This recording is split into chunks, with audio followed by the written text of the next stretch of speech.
Okay, welcome everyone, and thank you so much for joining us today. I think we'll slowly get started, and then we will see if people are joining along the way today. I'm happy to see all of you here, and before we begin, I will just let you know that this webinar is being recorded just for later use, and so that people who are not able to be here today will be able to watch it later on, just to let you know. I'm very glad that you're here, and I'll start by introducing myself. My name is Ida Kurt Orderson. I have a background within geography and human geography. Now I'm a representative from Global Action, or Global Action, and where I'm doing my internship at the moment. And to those of you who don't know Global Action, it's a solidarity movement fighting for global equality and against some of the patterns leading to inequality. And Global Action is doing a lot of the work by being done by volunteers and our activists who are working and creating a lot of projects in cooperation with our many partners within the South.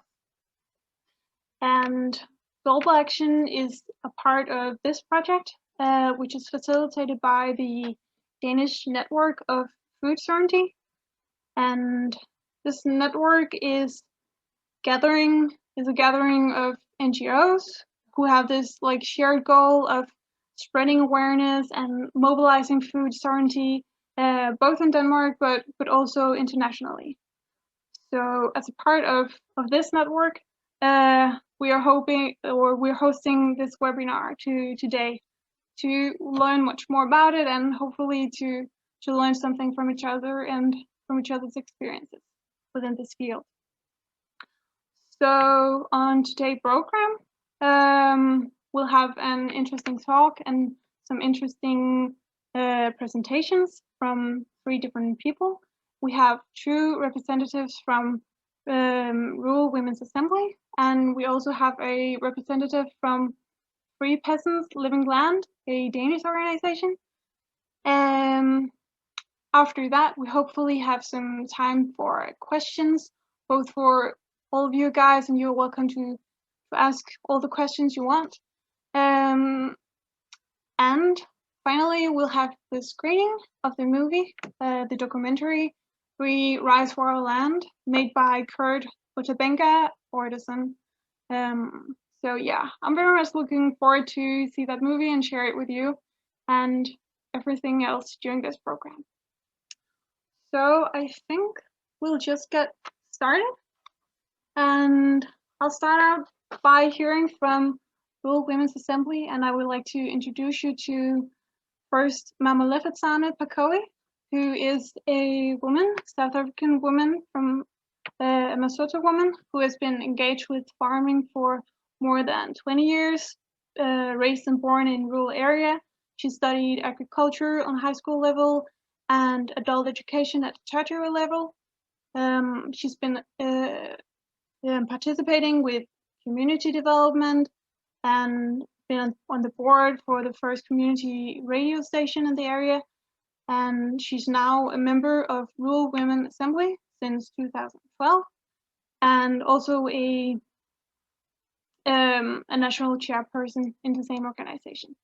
She's been awarded several awards and certificates for her leadership in both change training and also in climate change and energy.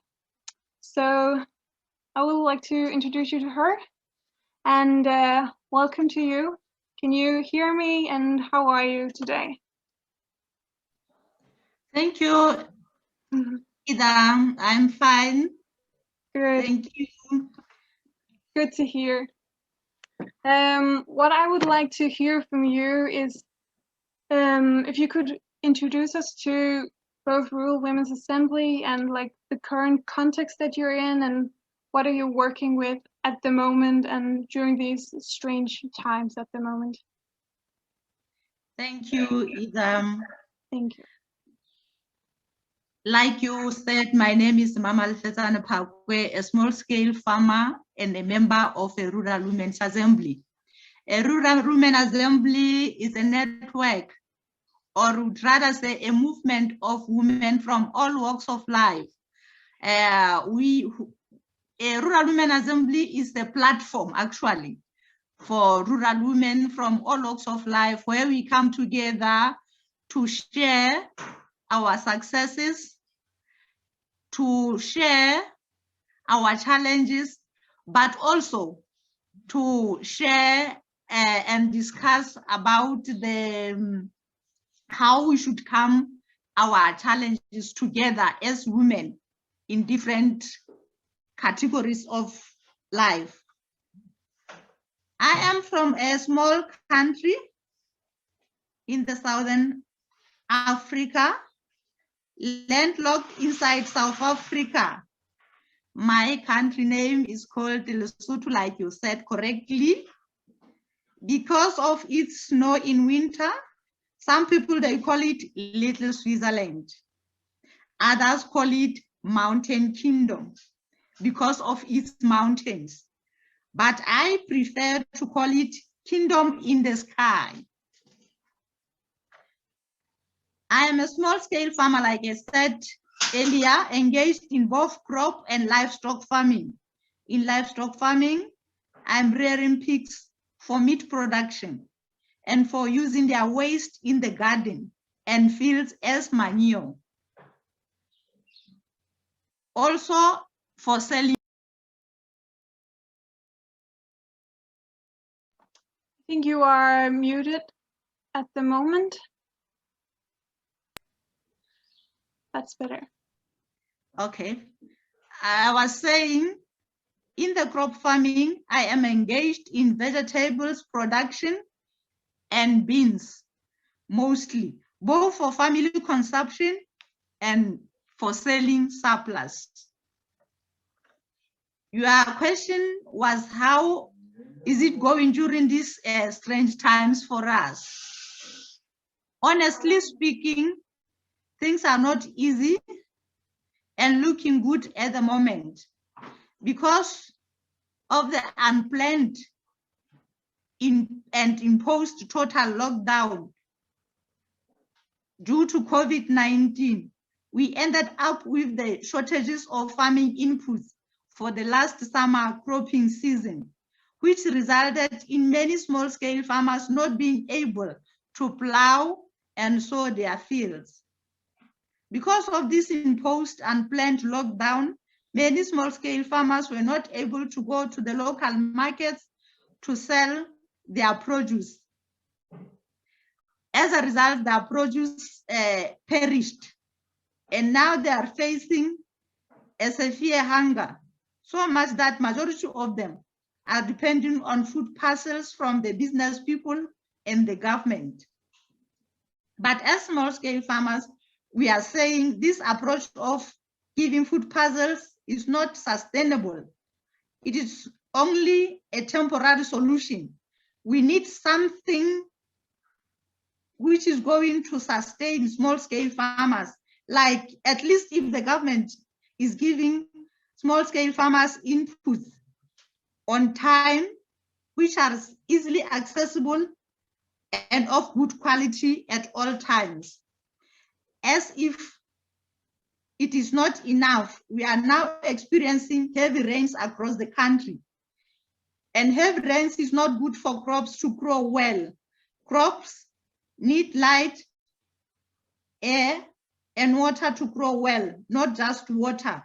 We feel like we are once again experiencing another climate change crisis.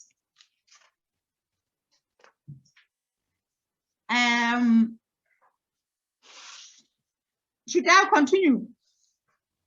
Maybe I should also answer the question which was saying, what are some of the challenges you are facing to mobilize and achieve food sovereignty? Yes, I would very much like to hear more of that. I'm sorry to hear about your current situation, but yes, you can. I would definitely like you to continue and saying some of the struggles you're facing. Okay, thank you. to land. To answer that question, I would like to say the most challenging thing which we are facing as small-scale farmers is changing weather conditions. Climate change still remains the problem for most of small-scale farmers to achieve food sovereignty.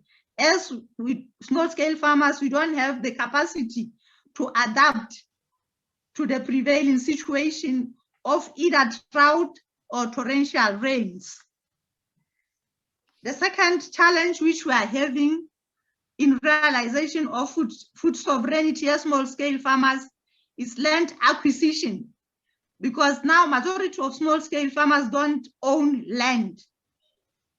And the biggest challenge is that now our government has turned land into a commodity, and the highest bidder gets it all.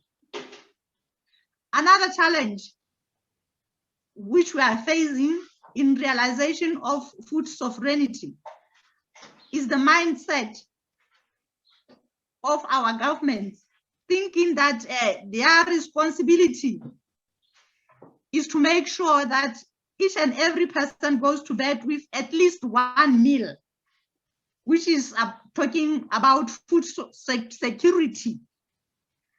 And that has led our government into a situation whereby they don't care how the food is produced and who is producing the food. As long as they call it that thing a food, for them it's enough. And they don't consider the issue of food sovereignty.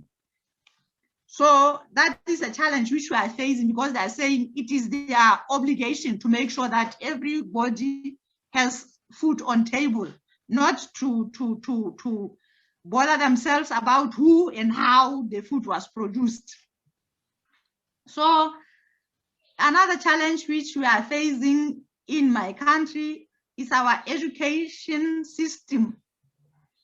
At schools, our children are taught, at schools and tertiaries are taught to use hybrid seeds, which are dependent on chemical fertilizers, herbicides, and pesticides.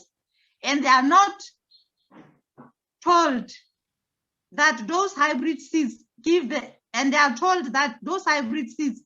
very good yields.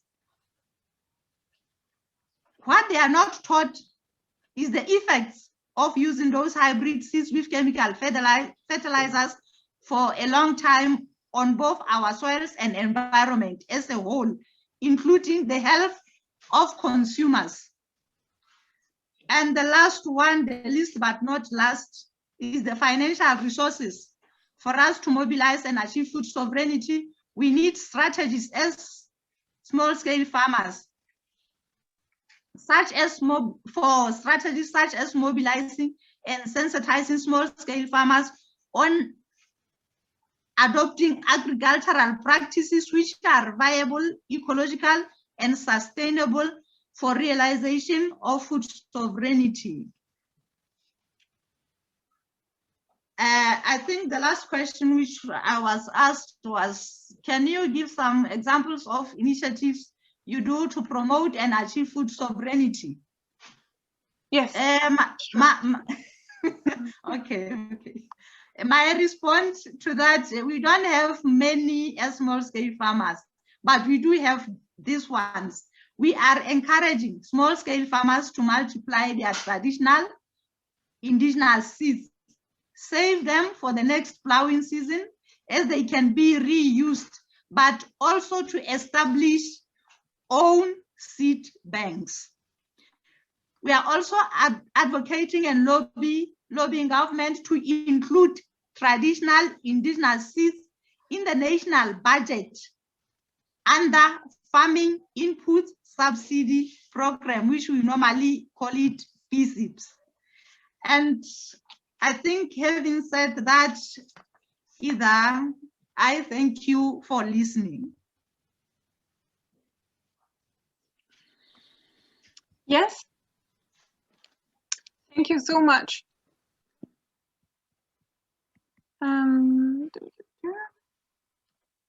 Okay, yeah, thank you so much for sharing that, sharing all these challenges that you're facing. It was very interesting to hear about, I think. So thank you so much.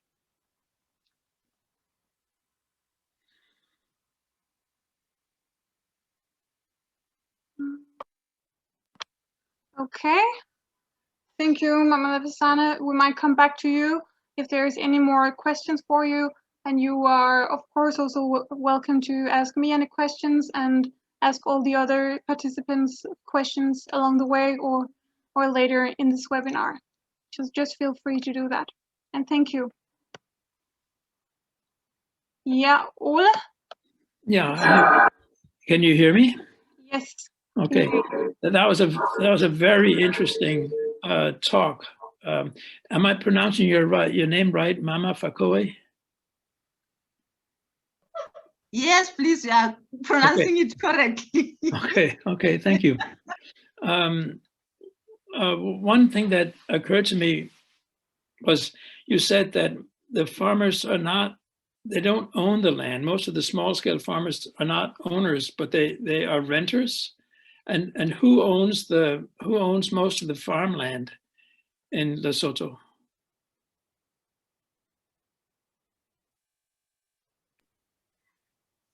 The small scale farmers own land, but very small plots. That's the challenge. Okay. The bigger plots are owned by the people because now, like I said, land has been made like a commodity here in Lesotho. So those with money, financial muscles, they can have the bigger plots than the small scale farmers. That's the challenge which we are having. Are these international farmers that buy up land in Lesotho, or is it natives or local people or smaller farmers who become big farmers? Do you know? Mostly is the people from the outside under the false pretension of what do I call it? Like international investors. Okay. And the worst scenario, the land which they are buying mostly is not for producing food. Now that Lesotho has legalized the cannabis, they are buying land to plow or plant the cannabis, which we are not going to consume in any time in our lifetime. Is that illegal cannabis, or is it for medicinal purpose? Do you know? It is for medicinal purposes, but my argument is the way they are buying land, a big chunks of land to plow cannabis, is becoming a problem for us because now we are food insecure. Instead of trying to make sure that we have enough food to eat, they would rather buy land to plow cannabis.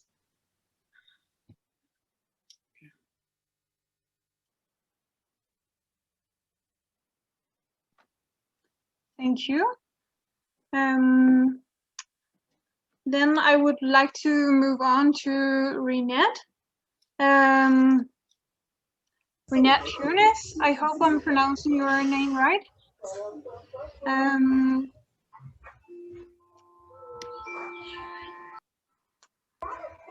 Hi.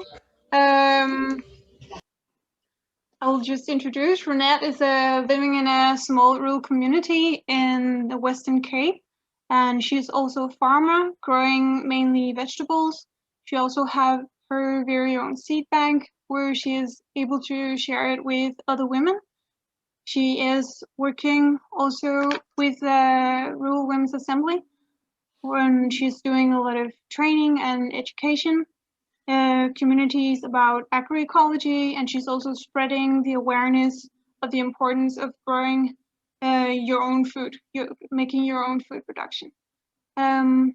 She's part of this fight for access for land for women, since all of the struggles there is within South Africa with access to land. So I would like to welcome you, Renette.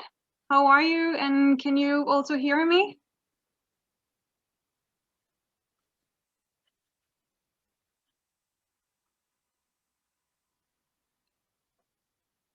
Renette, you are muted.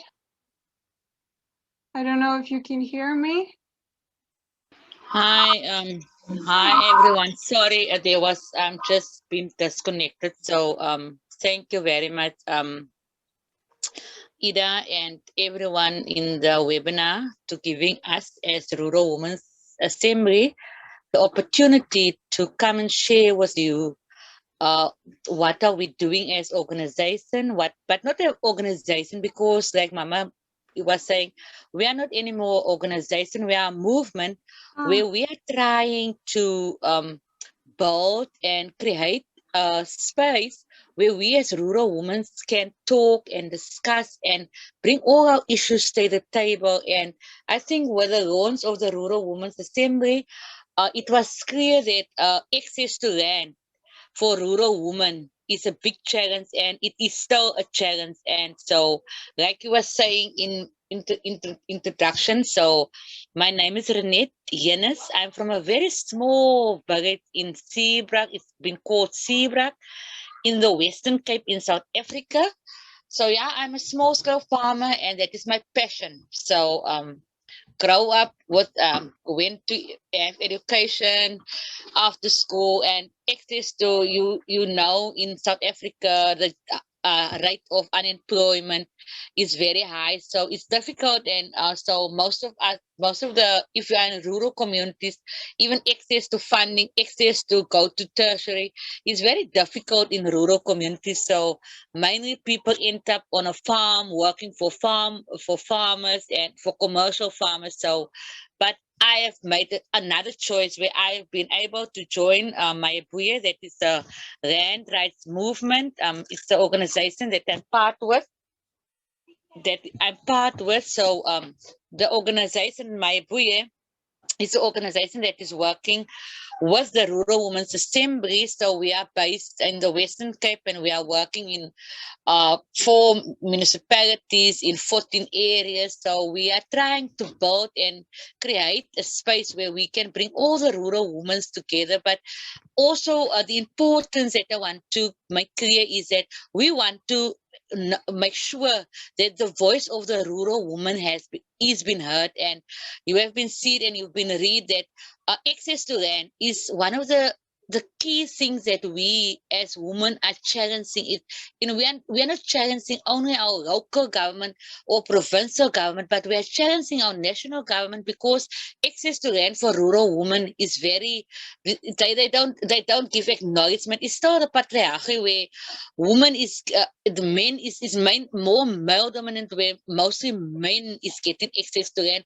I just want to make a small example. I'm from where I am. We are Act 9 community, and it is a community where the land belongs to the community, but it's in a trust with the minister. So the land will be given back to the community, but after a certain period of time. But we are currently leasing the land from the municipality. So it's mean we have leasing contracts. I'm not the owner of land, and I would like to be, and most of our women in South Africa, most of the women of the Rural Women's Assembly in the SADC region, we all want to have access. I don't know, we always say it's not about where this campaign we was doing the 1 hectare, 1 woman.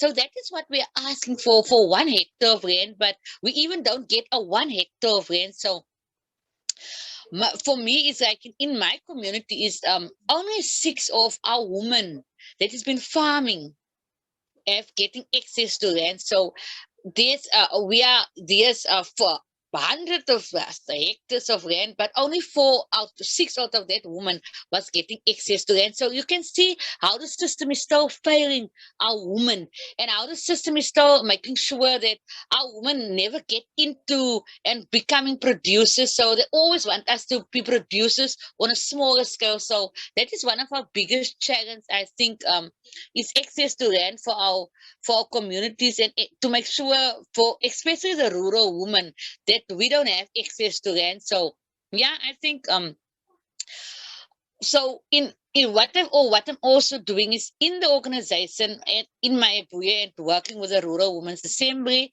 My role in the organization is, and when you were introducing me, was saying that my biggest what I'm doing is to do education. So I'm the one that is making sure that we educate our communities, we educate our women by introducing food sovereignty, introducing alternative models of planting, and because we have to step away from using chemicals, and that is what the commercial farmers is doing, and that is what the government is still emphasizing our people to do. So that is one of the things that we are trying, and Mama was saying that we need to change our mindset of our communities. We need to change our mindset of our people to say that we need to go to alternative. We need to go back to our indigenous knowledge. We need to go back from where we came, because when we grow up, my forefathers, our forefathers and foremothers, they never used any chemicals. They never used any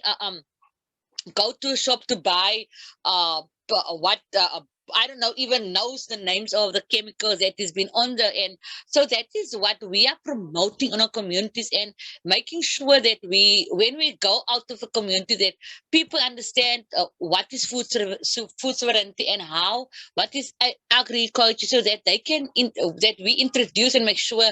So I'm as I said, we are working in the 14 communities. So we are working with livestock farmers, with just normal small scale farmers that is having only that is crop producers. So we have a variety, but my focus is in agriculture. But also what I'm also doing is how we connect our livestock farmers with our food gardens, because we need our food, our livestock, because they are the ones that is supplying us at the end of the day with manure that we can make sure our soil is fertile. So most of our farmers don't have access to land, and we mainly have small patches of land at our backyard. So most of our farmers is backyard gardeners. They are not really having 2 or 3 hectares of land that we can say we have 10 hectares of land and we are producing for the market. So that is also things that we are looking at. That is what we are challenging our government is. In South Africa, if I can just say, in South Africa, we have more small-scale farmers than commercial farmers. But who owns the most land is the commercial farmers. Although they are a minority, they are the ones that is owning most of the land. We can say also they are owning like all the land in South Africa and the best soil that they are using. So there's not where they can say that we are going to share with our small-scale farmers 10 hectares of land. And today I was in the field, and when I was driving home, and when I was seeing our livestock farmers their livestock have to walk along the road for grazing, and on the road you see along this all the nice vineyards, all the nice where farmers is having the land, but our small scale farmers have to graze along and that is still the inequality that is happening in South Africa, where there's not recognition to our small scale farmers. The small scale farmers has never been recognized by saying we will give at the end of the day this farm for small scale farmers, and if they give farmers a farm, they will still use a commercial farmer to be the mentor of the farm. So when are we going to get the acknowledgement that we are just as good as a commercial farmer, because they don't give the credit to the small scale farmers? And we are in organization, we are either you must tell me when I stop, because I can talk a lot. So also what is happening in the community is that the small scale farmers are the ones that are doing the hard work, but there's not recognition. They don't give them the by saying, but we are going to make sure that our small scale farmers is going to get 10 hectares or 20 hectares of land. So last year, and even in this pandemic last year, when the COVID, it really hits us, and none of us was really knowing what is getting into our country, what is happening to the world. So I think that was one of the biggest challenges that we were facing, and that we need to make sure that how we're going to cope, because then in South Africa we realize rights. And especially in that time, the Rural Women's Assembly, we were the ones that was reaching out and making sure that we have been able to put a plate, because I think especially in level 5, it was the hardest. Then you could see in South Africa how people go to bed hungry because there was nothing for them to eat. So when we was having this drive for the food parcels, we were able to support our farmers to buy in from them, because even I as a farmer, I had a loss because everything is closed. So I have crops. So what do I do with it? I have to sell it at a very cheaper price. I have to give it away. So there was not a market for us. The government didn't buy in and say, but we are going to buy your produce. We are going to assist you. So later on, they was having this fund. The Rural Development Department was having the fund. But when they was putting the fund, it was not for us as small scale farmers, because you had to have income as a farmer between 20,000 and 1 million a year. So that is not the money that you are making. That's not your income, because you don't have access to land. If you were having access to land, then you would have make that kind of money, and then you could have been. So all of our small scale farmers were not part. We didn't even qualify for that. I applied. Many of our farmers have applied. So it was still, and I want to come back where you can see how the inequality in South Africa is going on and on and on. I don't know if in our lifetime, if the inequality is going to, the people that is rich became richer and richer. The people that is poor became poorer and poorer. If you go into the rural communities, you can see what is happening and what are we doing. So our key, that's why when we are campaigning, we are making sure that we need to say and we need to emphasize that access to land needs to be our key priority. Our government need to make sure that give us each one. We only ask for 1 hectare of land. What is so difficult to give one person 1 hectare of land so that that person can be sustainable and not become that government must say, I have to supply you all the time. I have to. And then you will see there will be a change. And government don't want to listen to civil societies. They don't want to listen to us as the rural people when we are talking about. And even with the land expropriation, the process is still going. And the commercial farmers, like I said earlier, it's the rest. They are in the minority, but they are the ones that is ruling, because they are saying we are not going to this. We're not going to be land expropriation without compensation. If they want to take land, they have to pay for the land. But who's the owners of the land at the end of the day? They are not really the owners, but because in the apartheid they was getting the 99-year leases and all of that, in the end they could have been able to be buying land. So that's why they can get in the Robertson area, where one of the areas that we are working, one farmer owns almost 40 farms, one farmer. So imagine how many hectares of land is one farmer having. So I think as Rural Women's Assembly, that is our key focus, that to make sure that there's access to land. And also the other, if I can just touch on other challenges, the gender-based violence that is in South Africa, and that is really taking a lot, and in this, so that we are having a campaign also on the gender-based violence, and we see how we can have different. But our campaign that was starting was a 1 hectare, 1 woman campaign, where there was a march. We was marching to the union buildings. We give them memorandum, and after a few years, what happened? Our government rolled out the same program, but they changed it to 1 hectare, 1 household. So I think it's really been difficult for us to as a Rural Women's Assembly, to achieve our goals that we want to achieve. So I thank you very much. I think that is for now what I want to. Maybe if I can add later, I will add. So thank you very much, Ida, and the rest of the panel. Thank you so much for sharing. It was really interesting to hearing that from you. Thank you so much. Thank you very much, Ida. It was a pleasure to hear all of the things that you're doing.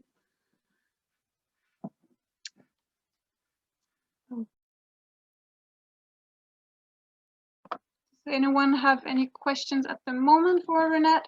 Otherwise, we'll take them later.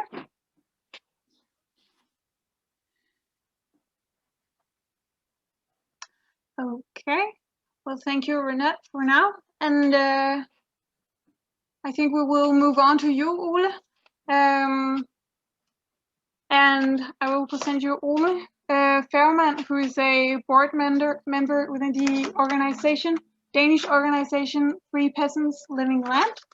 And he is himself a part-time farmer who has his own farm with sheep and hay production. And he is also a professor from Aarhus University and a doctor, cardiologist. And he's been, sorry, former specializing within genes and the combination of genes and the likelihood of they affecting with heart disease. I think, hope I got that right, Ole. Yes, pretty well. Okay. And welcome to you. I'll move the word on to you. Okay, thank you very much, Ida. So my perspective is completely different from Mama's and Renette's. But having said that, there are also some really significant parallels between the situation in Lesotho and in South Africa for women and the situation for small farmers in Northern Europe. Denmark, of course, is a small country in Northern Europe and shares farming practices with southern Sweden, with Germany, with France and Holland. So it's typical of a somewhat different system. And you could you can pose the question, is food sovereignty a relevant concept in a wealthy country like Denmark? Food sovereignty is something in addition to food security. Food security is having access to enough good food to sustain yourself and your family. Whereas food sovereignty is a more extensive concept in which culture enters in which control or democratic control of the system of food production becomes part of the concept. So it is a somewhat different concept from food security. But I think that food sovereignty makes sense even in a Danish context. And my way of thinking about this is that there are three components to food sovereignty that are problematical even in a country like Denmark. One is the physical nature of farmland. The other is the democratic control of the process of food production. And a third is the question of ownership of farmland. Now, to take the first instance, the quality of soil, it's generally better in Denmark than it is in many other European countries, but it is being degraded slowly but surely by the practice of industrial agriculture without proper crop rotation practices any longer, with some of the same things that Renette just emphasized. It's the hybrid seeds, or maybe it was Mama Foucault who mentioned this, the use of hybrid seeds and the large amounts of pesticides and artificial fertilizers that are necessary. And the pollution of farmland by, especially by pesticides, is an important problem even in Denmark. The question of ownership of farmland bears resemblances to what you have just said about the situation in Lesotho and in South Africa. About I don't know, 50 to 70 years ago, there were 200,000 small farms in Denmark. Now there are about 30,000 farms. So the farms that now exist are large farms, and just like you had, I think in Lesotho, you find that there's still quite a number of small farmers, but in this country they are old, they're retiring, and most of the farmland is now under control by larger industrial agricultural corporations.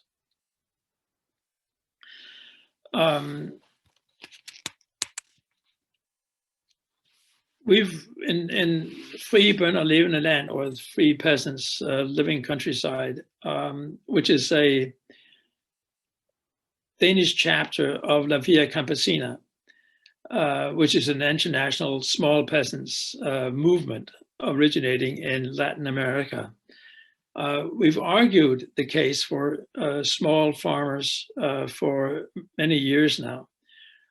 We are that fraction of small farmers that elected in 2003 not to join the big farmers in what is now called Landbrug og Fødevare, which is the Danish Agricultural Food Council.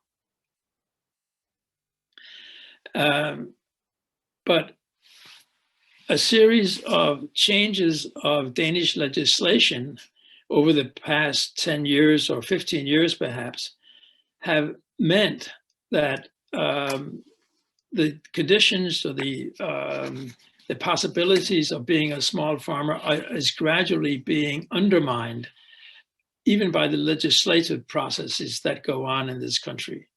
And even in spite of some of the help that we could have gotten from the European Union, in my view, the European Union is more favorable to small farmers than the Danish governments have been, irrespective of whether they are social democratic, as the case is now, or whether they are conservative.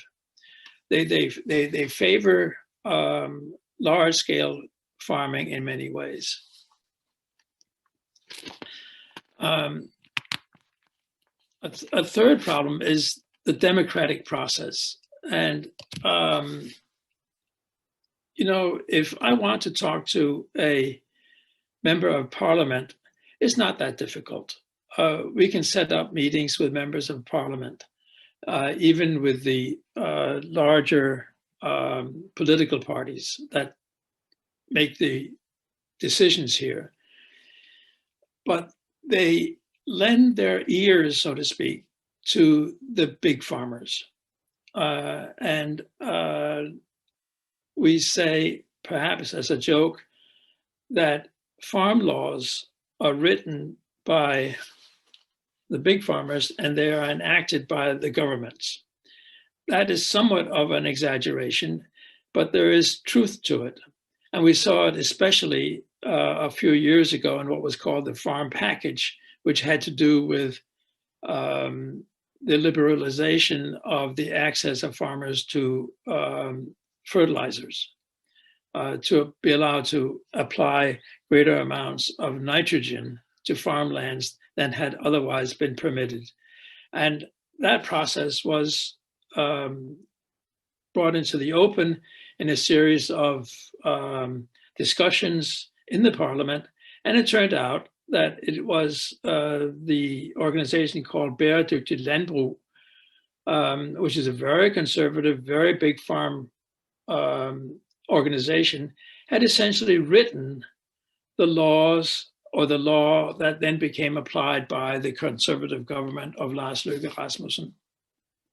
And this illustrated the enormous power that special interests have on legislation here, as they have in Europe, and as they undoubtedly have in South Africa and in Lesotho.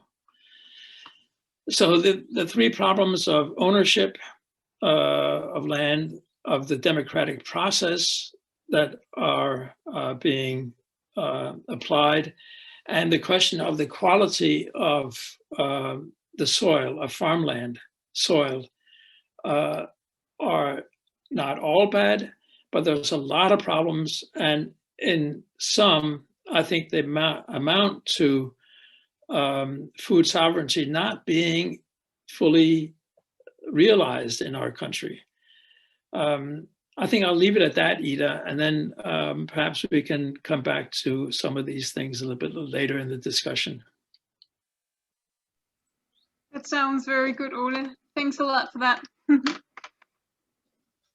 Very interesting to hear about that as well. Okay. I think now is probably the time for some questions. If any of you have any questions for Ole or Renette or Mama Lefestane, or if you three have any questions for us.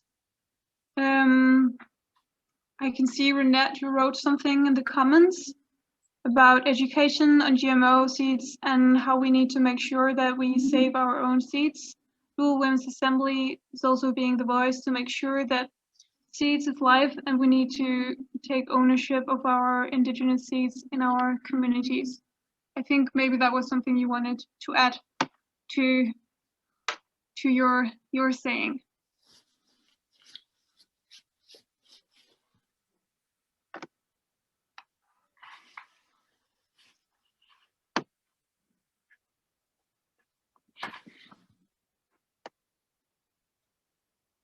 Yes, and yeah, Sebastian, you have a question? Yes, thanks. I was wondering, and I think it's for the three speakers, if you see intersection. Difficult to hear. Yeah, you're a little bit difficult. Your Is it better? Yeah. Yeah.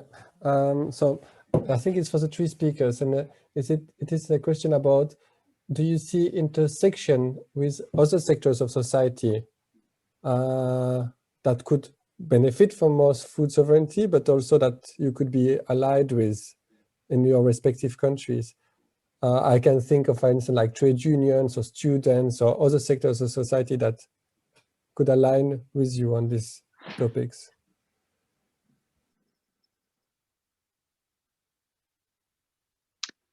Is that something you want to add on, Ole? Or? No, I think that's a good point. I mean, where do we get new inputs into the discussion about farming? In my country, the young people is really an important question. How do young people get into farming? And the way I see it is that they're really two different groups. They're the children, or typically the sons of large-scale farmers who take over their parents' farm operations and continue on an industrial farming principle. But there's also a large segment of urban young people who want to get into farming.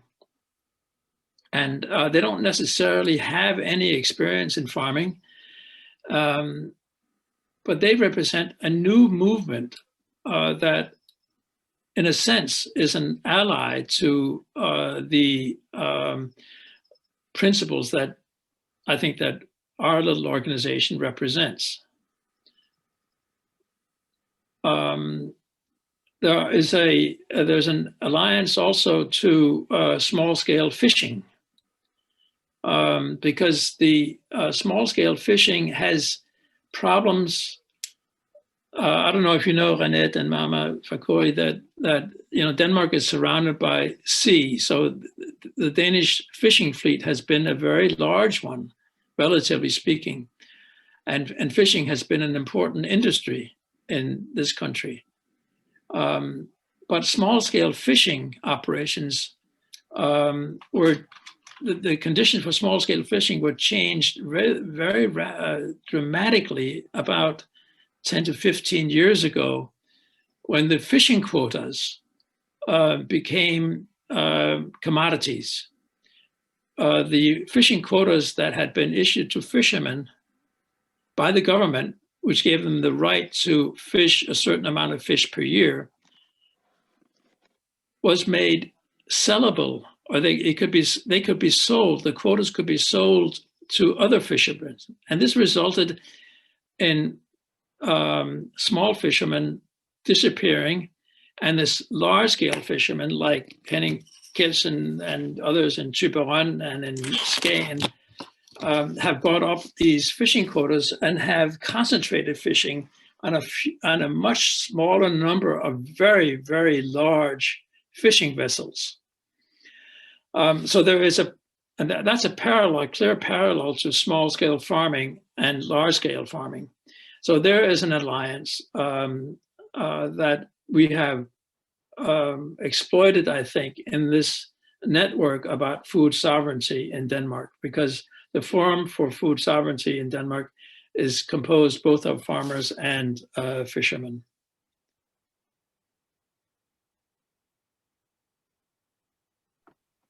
Thank you for answering that, Ole. Hope it answered your question, Sebastian. Good.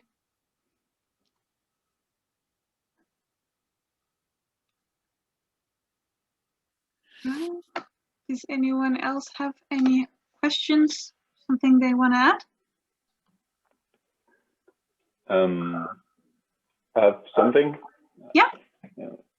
I'm Marcus. I'm also sitting in Denmark right now, and as Ole mentioned, there is some difficulties in getting the new generation into farming. So I'm curious to hear from Mama and René about their experiences with people who are not from a farming background, who have no experience with farming, how they get both the resources, but more importantly, the knowledge on how to get started.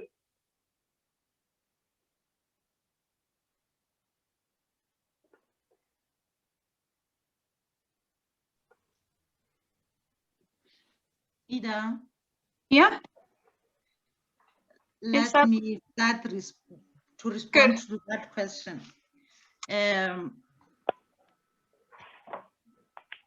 From my side, I would start by saying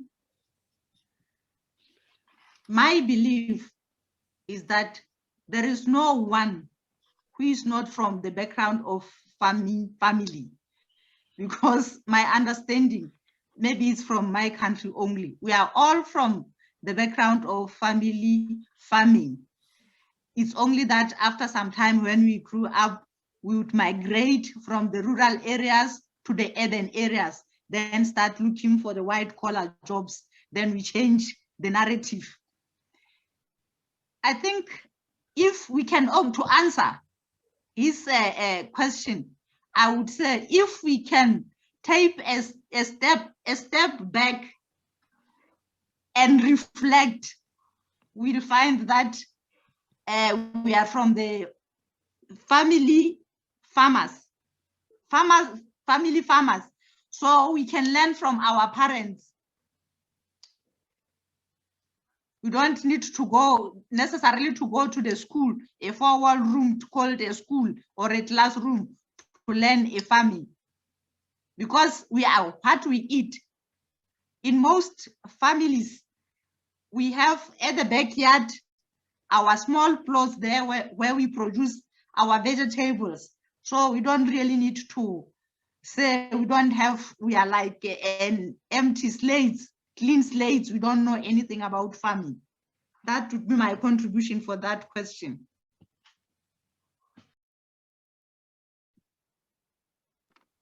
Thank you for answering that question.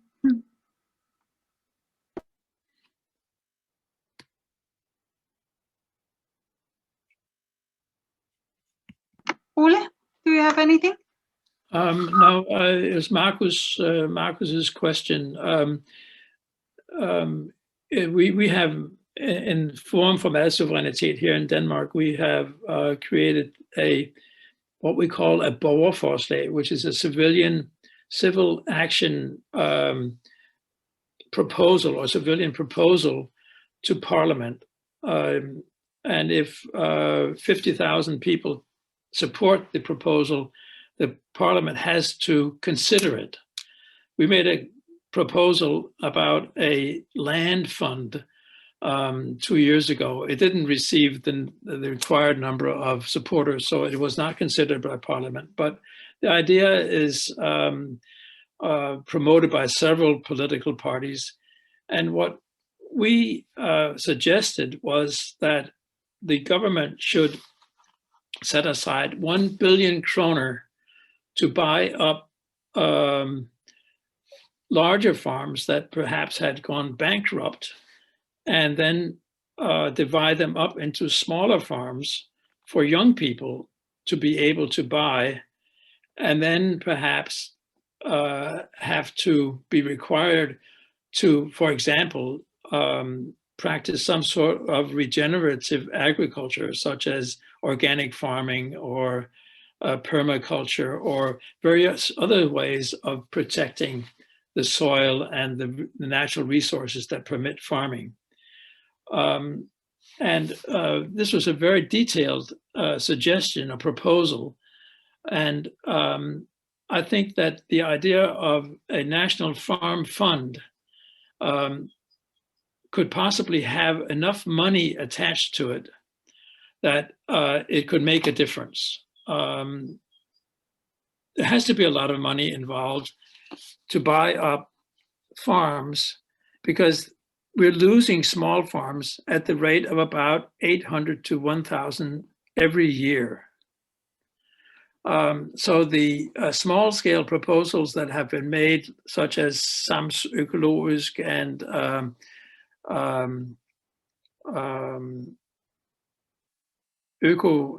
Dansk Økofond, Dansk Økojord, these are private initiatives. They're very good, but they don't have enough money to make a real difference. So if we want to have to really reverse the process that is going on in this country, and to make it possible for young urban people to go into farming with all the problems that involves, you have to spend some more money.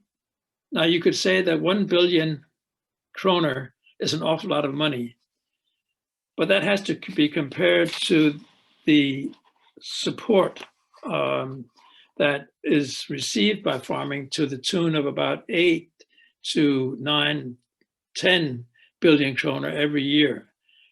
And it should be compared to the 18 billion kroner that the government has promised the mink farmers that were forced to stop their operations because of the corona problem. So 1 billion kroner for a farm fund is not a lot of money, but it would make a difference. So I think that in this country, at least, this would be a really important thing to do politically. Whether it is relevant in South Africa or Lesotho, I have no idea. But perhaps the Rural Women's Assembly should look at some of the experiences that have been made in Northern Europe in this respect.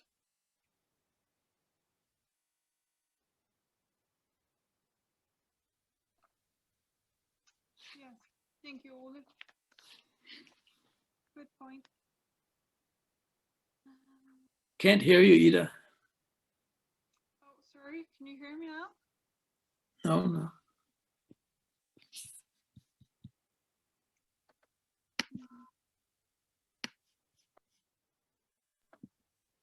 Can you hear me now? Okay, yes. Good. Good. And thank you. I was just saying thank you to you, Ole, for your response.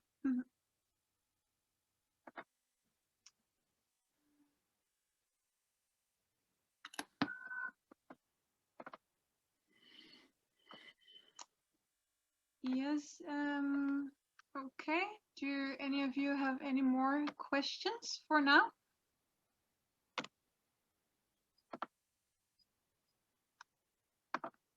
And I can see, Renette, you have to leave a little bit earlier. That's just, you're fine. And if you don't have any more questions, I think we will move on to the movie screening. Yeah, and that is our, or not our, but it's the documentary called We Rise for Our Land, and it's directed by Kurt Orderson, and the movie explores some of these land struggles, what we have been partly talked about here in some of the southern countries in Africa, in Eswatini, the former Swaziland, and in Mozambique and in Zambia. And in this documentary, we see some women in rural areas who are both working the land, but are also mobilizing themselves to get more influence in decision making around land use. So I'm very much looking forward to share and watch this movie with you. I'll have to share it from another computer, so I'll just be running out, starting the movie. Meantime, grab a cup of coffee or tea, make yourself comfortable, and I'll start the movie in about 2 minutes.